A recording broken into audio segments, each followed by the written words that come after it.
Oh, welcome to Ballin with Bill here at Sideline Power. And first of all, I want to tell you a little something. We got stay tuned till the end of the show because we got a nice little surprise here for Sideline Power customers and everybody that calls in or is part of this show. So stay tuned till the end for an announcement for next week from Sideline Power. Next, I'd like to introduce my guest today. He's the head football coach at Raymond Central, Wade Houchin. Wade, thanks for being part of our show today, and welcome. Absolutely. Thanks for having me. Yeah, it's great. It's great to see you. I've seen you in uniform for Concordia before, so it's nice to see you here in plain clothes and a respectable human being instead of trying to knock out my corners and outside linebackers and all that stuff as a slot receiver. Absolutely. Oh, good. Well, hey, let's just start off. Tell us a little bit about your career and how you got started in football and all that stuff as a young person and where you played high school at and how you ended up in Concordia. Absolutely. Yeah. I'm from Gothenburg, Nebraska, so the middle of the state, half Class B, half C1 school. Most people are familiar. Yeah. And so I graduated high school in 2000, and so we just hit 20 years. So that make a guy feel old. Maybe for the first time, we start talking about 10 and 20 years ago, and you can say 20 years ago I did this, that, and the other. Yeah. A little bit old. So I was a young dad. I was a 17-year-old dad, and so I went to work after high school and became an electrician and moved to Lincoln and was a licensed electrician for about 6 years and was just in the working world, supporting my family and doing that, and had some life changes and decided that wanted to pursue some things maybe that I didn't have the opportunity or didn't give myself the opportunity to right away in life, and just kind of cold turkey quit that and up and went to school, and Concordia was a good fit for me, and so I entered college with probably a 6-year-old boy, and left college with 2 more kids, and one came the year after I graduated. So I was old man, grandpa, whatever teammates called me. I remember my wife saying, if you're not playing by the time you're a sophomore, you need to just go to school. And unfortunately for her, it's good enough to get on the field, and so we played all 4 years, and I say we because it's a we thing, and drove from Lincoln for 4.5 years every day. Commuted from Lincoln. Commuted every day, and early morning winter workouts and all that stuff. Especially the 5 a.m. Yeah, absolutely. So it was a different world, not a typical college experience. It was kind of a business trip, but I got to check the box of playing football and do those things. And being older had its benefits. Had a chance to kind of mentor some of the tell me about that. That's interesting because I coached college for a lot of years. That's interesting when you always had an older player, how they mentored. So right, and I was just doing what I thought was normal. I gave myself a good chunk of responsibility early in life, and so that had been kind of all I'd known. And so when my 18-year-old teammates had 18-year-old problems, it didn't seem like such a big deal to me, but I think they respected me enough to come to me with those things, and I think that was probably the biggest role I really had,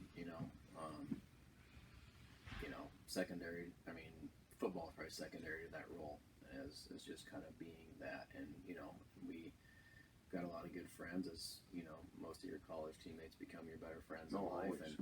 and they're all 6 years younger than me when we came in together, but a lot of guys from Texas and Phoenix area, were my Concordia always recruited a lot in Texas. Better friends, and so most of them have relocated there. A couple of them found their way back this way and or married a Seward girl or something, and ended up back in Nebraska. But yeah, different experience, not a traditional college experience. So come home, be a dad, and do homework, and wake up early and go do it all over again. So, but it was worth it, and great wife, great support. So, couldn't do that stuff without that network. Right. Yeah. Tell me, what was it like playing for Courtney? He's a good friend of mine. I know that gentleman a long time. Yeah. I got him on the twilight of his career, right? And I haven't met anybody that says anything negative about him as a person or a human being, and that would be one of the finest people I've ever coached against. Things that I would echo, just a genuine Christian man that does things the right way, that cares about kids. I've talked to people my age that played for him, and then even generations past, that maybe he was, everybody changes throughout the years, and I think when you get anybody on their twilight, then maybe it's a different experience, but a great human being nonetheless. He gave a 24-year-old guy a chance to come on and prove himself, but as well as I do, the GPAC or all the NAIA schools, they'll take your tuition dollars, so, it's not, they want numbers, and that's how it works. That's true, especially for sports. Yeah, the sports are big. So I sent in 6-year-old Gothenburg High School VHS to him, and got a couple bucks, and to play football. But yeah, it was good. And then obviously ended with Vance Winter, and have a really good relationship with him, and that relationship's unique because we're darn near the same age. So that's true. Not the case. And Scott Hoffman was our offensive coordinator for Scott's a good friend. Yeah. Probably the one I was closest to. Was Scott? Was Scott. Yeah, he's a good guy. My son Andy actually coached for me my first year at Raymond Central, and he's at Midland now. But I was treated like an adult there, and that's what I appreciated. They respect the fact that I had a family and a growing family. Why not have a couple kids while you're playing college football? That's tough. That'd be tough. Right? I mean, that's a lot of responsibility as a young person to do. So now being from Lincoln, why'd you choose them over Nebraska Wesleyan and Dome? Because they're all GPAC and they're all real close together, right from Lincoln. What made you decide Concordia? Honestly, one phone call to the admissions. I didn't grow up Lutheran. That's what gets a lot of people there. Right. I am now, and based on my experiences there and things that I prescribe to. But honestly, I didn't know what the heck I was doing. I picked up the phone and called, and I had connections there. I guess that was the one thing. A couple people, my cousin had played there that I graduated with from Gothenburg, and I got to know some of his teammates from going to a few of their games. And so I guess that's probably what started that. I played some indoor football with the guys that had just graduated. Okay. Now that it's coming back to me, I'm like, why did I call Concordia? But because you had three schools that play football. Yeah, who you know. And I guess that came down to it. And some of those guys on that indoor team that they weren't quite ready to hang it up yet were like, you need to go play. And I'm like, right. And this and that, because it was playing, starting for this ragtag team that they threw together, and I had already been, something I always wanted to do, right? Never thought I had the opportunity. And I didn't, at that time, didn't feel like I wanted to be an electrician for life where I was, and things just kind of opened up the doors, and I just felt like instantly the people there cared about me as a person, and I really didn't look anywhere else.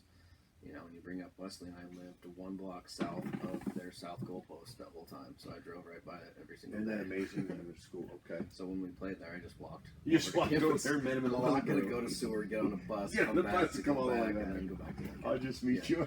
I'll be there. So I know where you're across campus and my Bulldog stuff, you'd get some mean looks. But waiting for the bus to show up. Waiting for your teams to show up. Right. So now, after you got done, what made you decide to go into coaching? What was what do you want to say, the catch that kind of said, this is what I want to do? Yeah, I'm gonna unashamedly say that I probably wouldn't teach if I couldn't coach, but they're interconnected worlds. I think teaching is a hard gig. It's not easier, and I think we all need, no matter what you do, you kind of need an outlet. You need a fun thing, whether you're a construction guy, maybe you're on a bowling team, something that feeds that, because a lot of times work's not something everybody just runs out the door excited for every day. That's true. But I coached a year under Lyle Zims at Lincoln Lutheran before, while I was still an electrician. I helped out with the junior high team, and I'm like, that probably got that itch going. And I just knew him from some other connections, and so I kind of knew I wanted to come back to it when I was done. So. Interesting. So where did you start coaching at?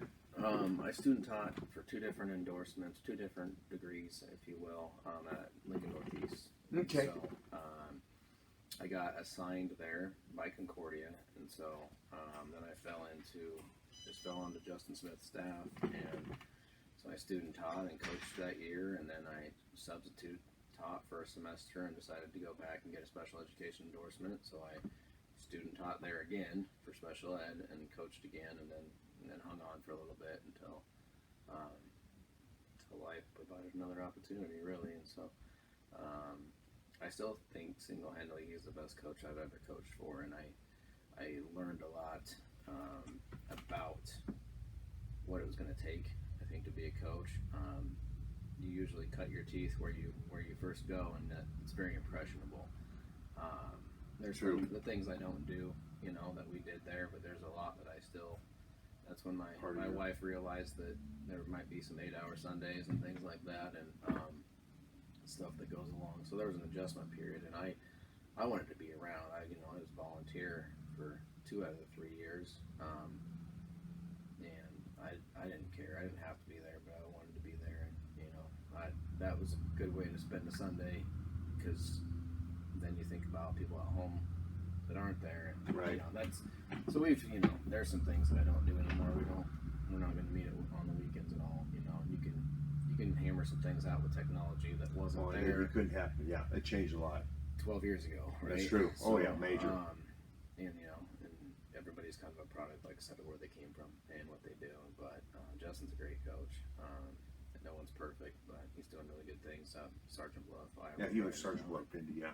And so I was very privileged to be with a knowledgeable guy that was willing to.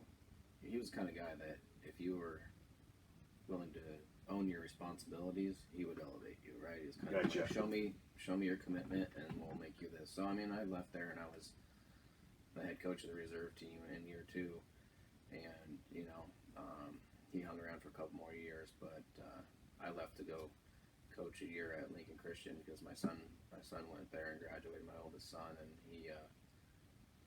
they weren't going to have a junior high coach that year. I didn't really want to leave Northeast, but I didn't want some random volunteer to coach my kids' team, so I left to go there, and then got a first teaching job out of Waverly after that. So. Okay, and then so when you went to Raymond Central, that was your first head job, right, Coach? The first head job, yeah. I've been a couple more places in between. So. Where were you at before Raymond Central? Well, first teaching job was at Waverly, so I caught Mike Johnson on his last year. Okay.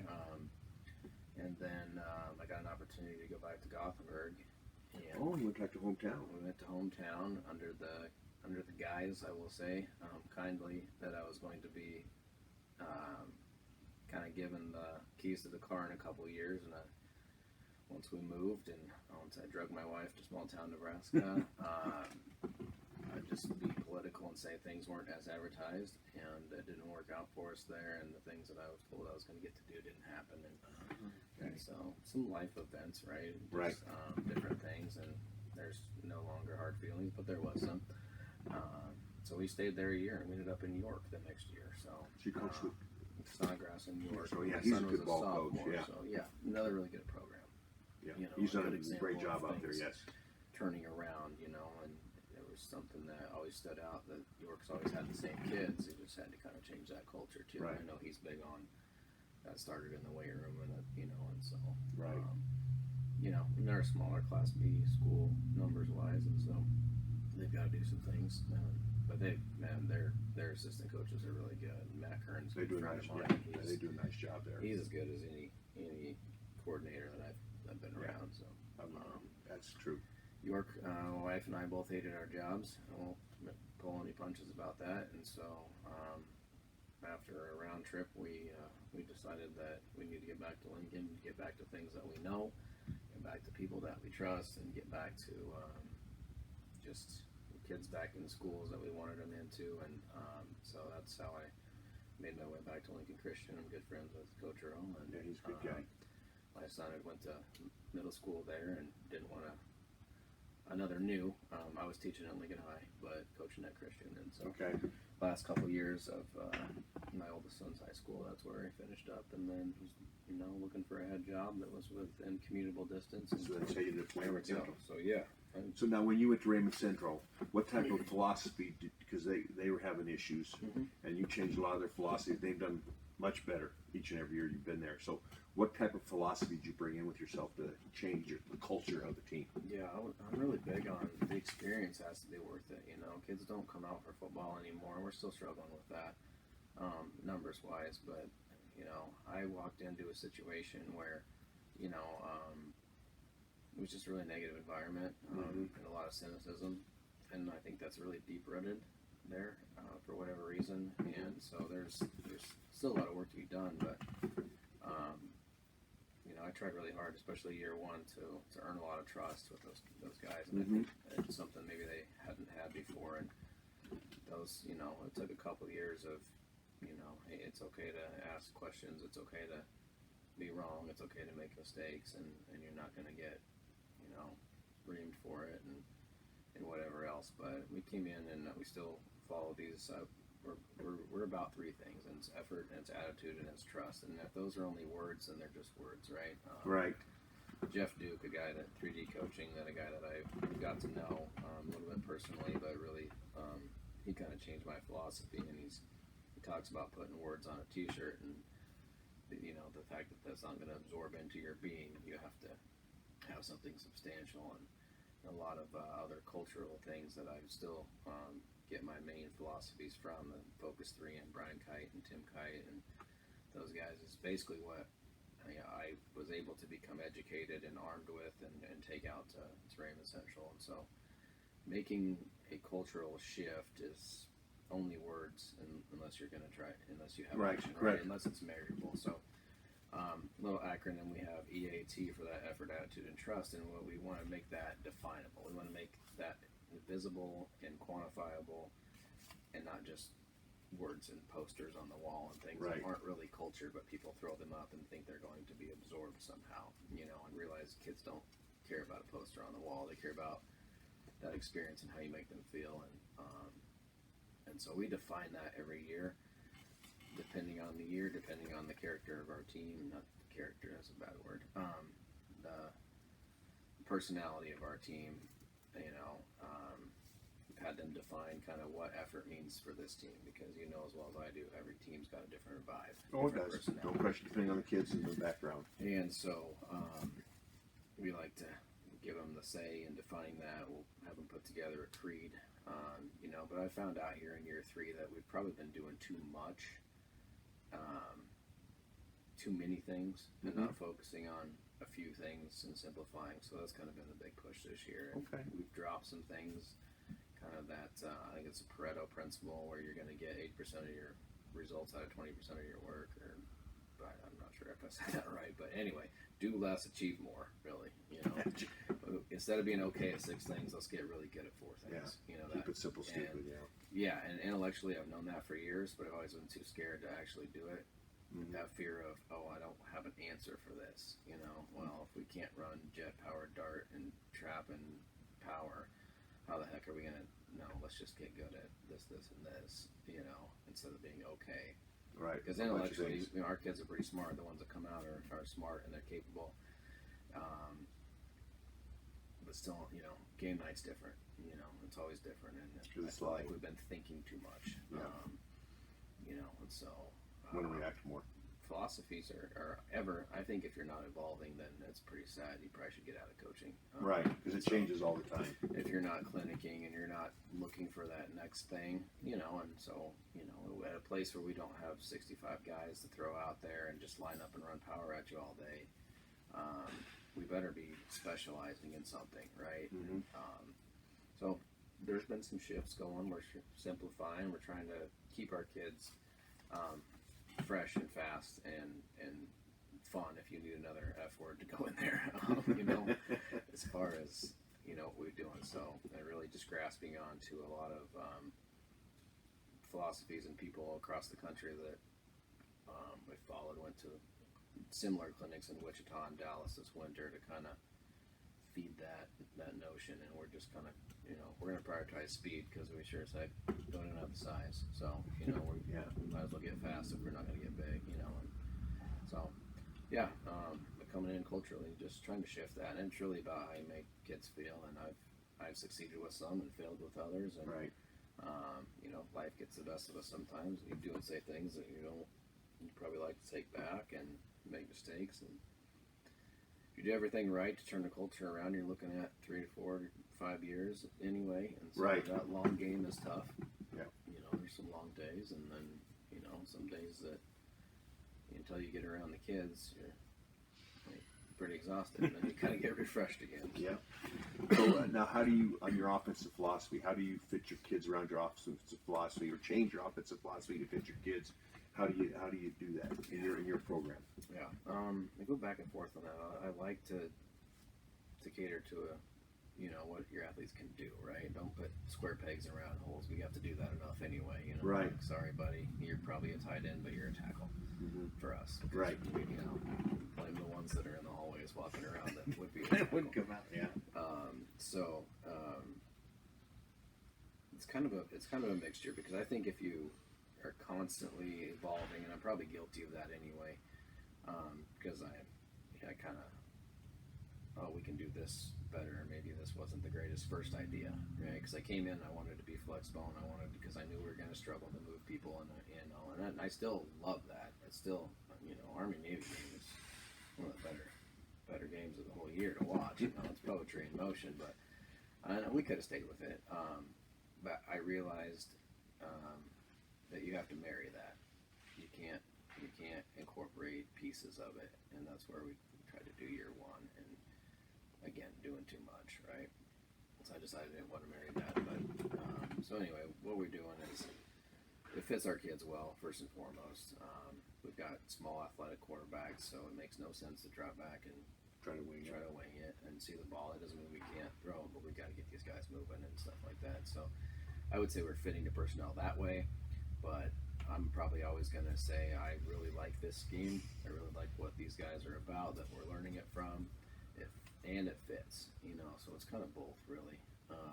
Just not doing things that make no sense. Like I said, we're not lining up and running straight at you as a plan A. Right. Right? So, smoke screen and do things that, not trickery, but just fits our kids better. Because we do have athletes. That's the thing. We'll compete with anybody athletically. It's just can we get in the way big kids, enough, right? And those seem to be the ones that don't feel like playing. Right. So yeah, I feel really good about where we are athletically. Even with COVID stuff, we got a lot better this summer with regard to that. How'd that all go? Your training, and because it's totally different what you're normally used to during your summer months and your camps and all that stuff. Our coaches and our athletic director, we came together and had a lot of meetings like everybody else did. And, right. We came up with a plan to, follow the guidelines and follow the rules, and it actually worked out to a situation where I'm kind of in charge of that. That's kind of a stipend position and to coordinate it, and I liked what we did so much that we might stick with it, and just having these shifts come in, and it requires maybe not everybody to be there for so long. We just had really good buy-in from the other coaches this year, and this is the first year that I've had that. I've been kind of either myself or my former right-hand man that I lost to Columbus High this year. Excuse me. That's going to be loud. You're fine. We were kind of just running the ship by ourselves, and this year was much better. So we designed a good way that I think makes sense, and the girls' coaches said we're going to take the girls, and the guys' coaches took the guys, and man, did it work out pretty darn smooth. Okay.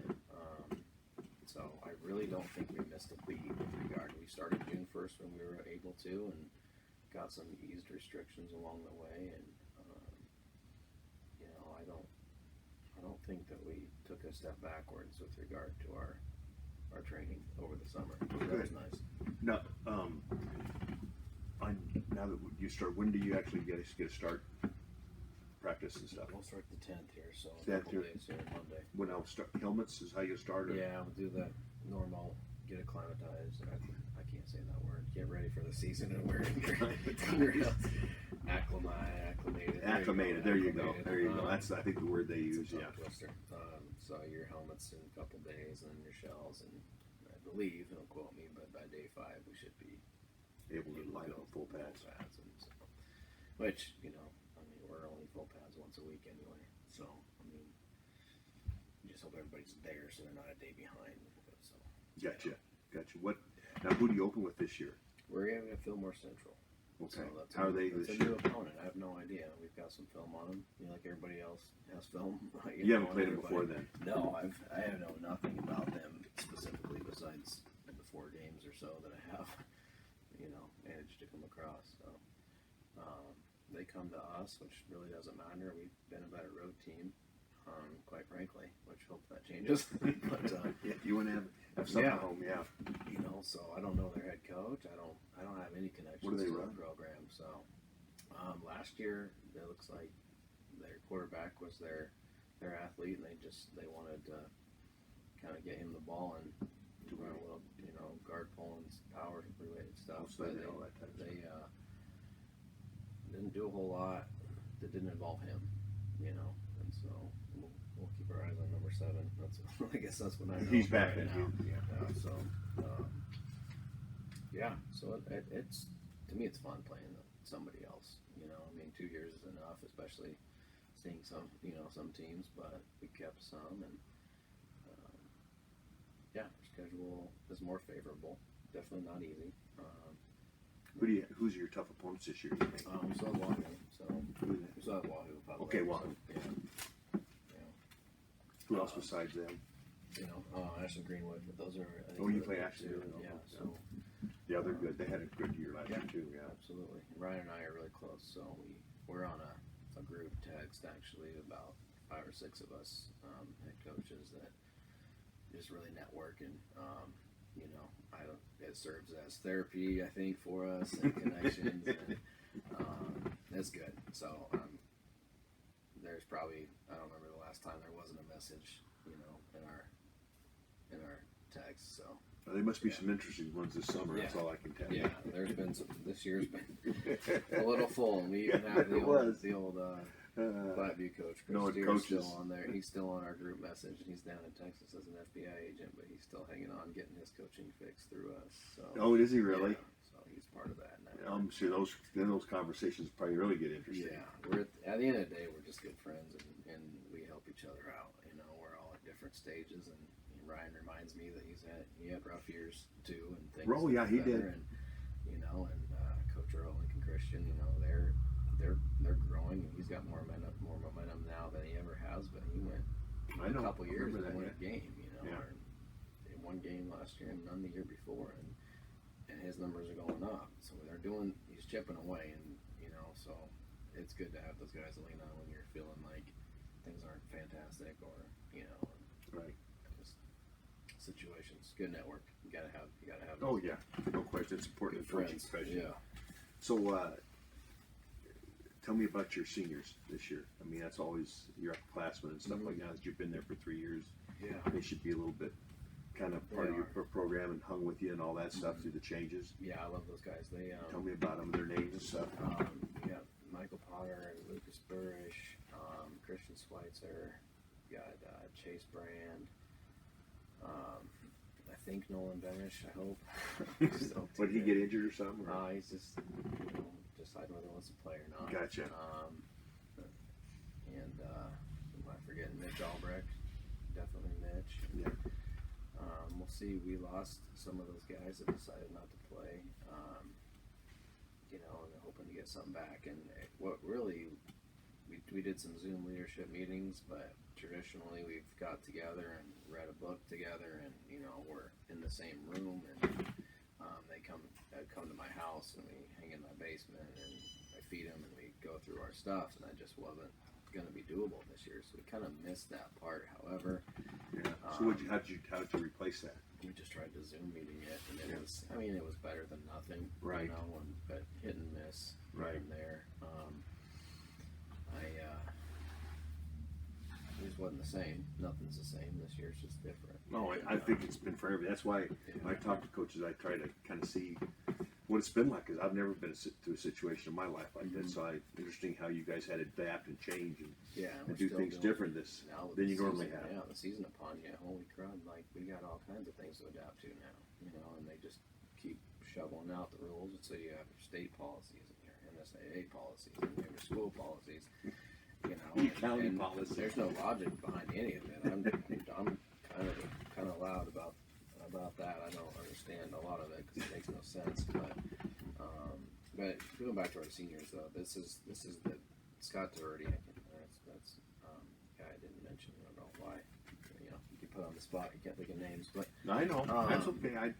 These guys, they're the best leaders I've had, so that's what's encouraging. Well, they've been with you from the beginning. That's kind of nice. Yeah, and you know, we were able to talk on a different level.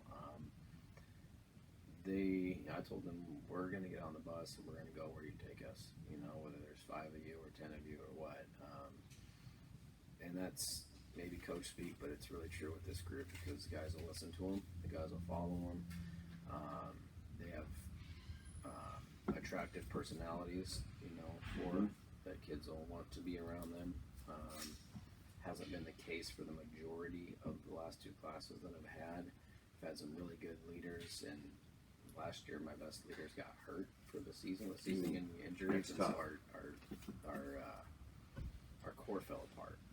You know, and we came out of the gates and blasted DC West really good, and everybody's healthy, and then the next week arguably our best football player broke his leg, and then we had broken collarbone, and we had just random things, you know, not soft tissue, not hamstrings, just we lost 2 starters before at camps before the season started. We had an ACL, and we had another knee thing, and the guy never ended up playing. So I mean, we started behind, and we had a suspension, and you know, those are all seniors, upperclassmen guys, and so last year was just kind of the perfect storm of crap. You know, it didn't go our way. So Gotcha. Yeah, I would really like this group. They'll be special. It'll be hard to say goodbye to them whenever that last week is. Right. Hopefully we get a playoff shot and all that good stuff. Yeah. Yeah, I mean, I think we do have the talent to make a run. I don't like people with 65 guys on their roster saying we have to stay healthy, because I don't feel like you actually understand what that means. Because usually my next guy is a 9th grader and he's shivering in his cleats, and that's the only shot I've got. You know what I mean? So don't talk to me about we got to stay healthy. Nobody wants to lose their dudes, but I just kind of have to shrug and laugh at people that I know. Try to have 30 guys and see how it goes for you. If 5 of those guys get hurt, you know, right. It's different. It's different. I'm not trying to make excuses for us, but it does matter. It does matter. Depth's a key. Yeah. Well, I appreciate your time here today, Coach, and I really appreciate you coming out here with us. We kind of finished up. You know, I was a pro wrestler before I went to Dana, right? I have no idea. You didn't know that? Maybe I'd heard that. I've been on TV before. Most Dana stories I get are from Matt Kern from his days back there. Yeah, Matt's a good guy. Yeah. So. But anyway, I used to do that, and we kind of finished the show with Hush. But I got to make an announcement here before we finish the Hush. We go towards the camera. Yeah. Right here. Next week is our 9th year anniversary of being in business. And we're going to have a special week all next week for all our customers or people that tune in, between 4 and 5 p.m. on our Sideline Power, at Sideline Power on Facebook there. And turn in and watch it. We'll have a spin the wheel with Mark and I. We'll have a ton of fun. And we're giving away over $5,000 worth of goods to people that now, if you're a customer, you ought to be automatically be put in the bucket. But if you tune in next week, you have a chance to win also. But I want to thank our guest, Coach Houchin, baby. Houchin. I'll get it right. I've been hitting the head a few times. I had a few chairs on my head, brother. I had a few chairs. Whack. But anyway, every translation. That's right, man. But I appreciate you today. It was great to have you on. Coach, I wish you a ton of luck this year. Thank you. And let's give him a God bless and give him a hush. Ready? 1, 2, 3. Hush! Hush! Hush! Hush! See you all next week.